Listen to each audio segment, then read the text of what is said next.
I think they enjoyed it.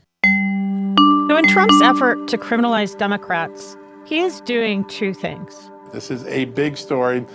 One, he and Chuck Grassley. This is an outrage. And Kash Patel. I'm not going to respond to that. And a bunch of whack job, mostly senators, Republicans.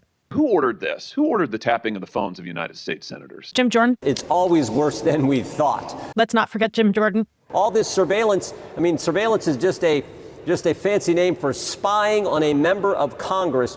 They are making patently ridiculous claims of corruption in past investigations of Donald Trump.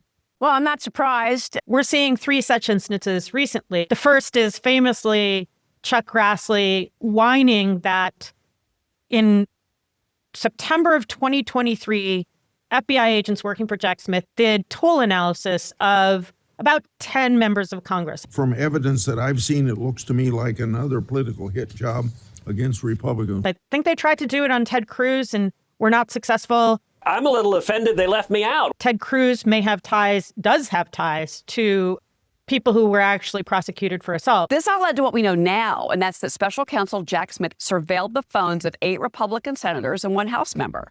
But most of those 9 people were people whom Rudy Giuliani called to try and get them to get their help in overthrowing the election. So that's one. Republicans call it an unprecedented abuse worse than Watergate and are demanding all records from the incoming Trump administration while seeking disciplinary action against Smith. Marsha Blackburn, who is running for governor in Tennessee, will not shut up about it. Last night, as you remember, Senator Marsha Blackburn was on this show. She wants to run on the scandal that she was part of an attempt to overthrow the 2020 election. It was their play box.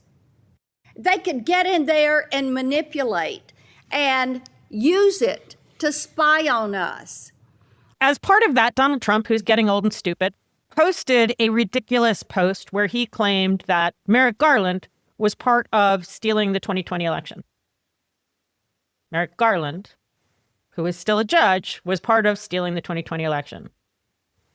And then we're also seeing a renewed effort to find claims of corruption in the criminal investigation. And the most recent of those is Chuck Grassley's outraged that Merrick Garland, Lisa Monaco, and Chris Wray all personally approved opening Arctic Frost. Approved the focus on Donald Trump in April of 2022 to use a grand jury to investigate Donald Trump. It authorized the FBI's D.C. field office to open a probe into whether or not individuals connected to Trump's 2020 campaign conspired to obstruct the certification of the election, January 6, 2020.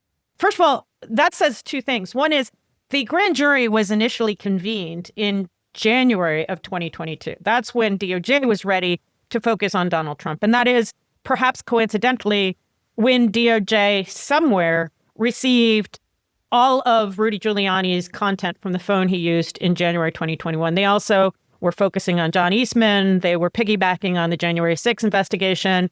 They were ready to focus on Boris Epstein at that point, which is earlier than the January 6th committee.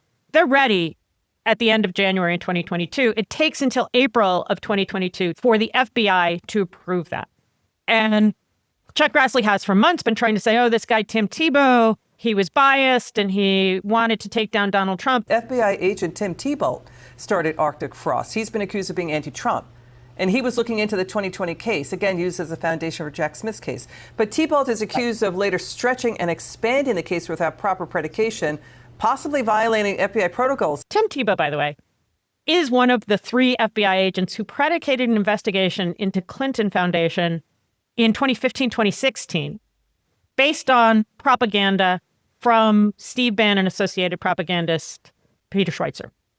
So this guy who opened an investigation into Hillary Clinton during an election, they claim was super biased because he opened an investigation into Donald Trump for trying to steal an election. So they go about setting up Arctic Frost. They go about trying to pull information from different groups, build that web of relationships, associations, affiliations. It gets stupider because according to the FBI DIAG, the Domestic Investigations and Operations Guide, if you are going to conduct an investigation of somebody politically sensitive, like the former president, you have to go through a series of approvals. And in this case, what they did is they got approvals from everyone at the top of the heap. So they got approvals from Chris Wray himself. In other cases, just getting the deputy director would have been enough. They got approvals from both Lisa Monaco and Merrick Garland. And now Chuck Grassley is trying to turn that into a scandal. Was it, Lisa Monaco and Merrick Garland really just wanting to turn the tables on the Republicans, or was it coming from Joe Biden? We don't know. His scandal is that Merrick Garland went overboard in making sure the approvals were in process to focus the January 6th investigation into Donald Trump. How disgusting is that?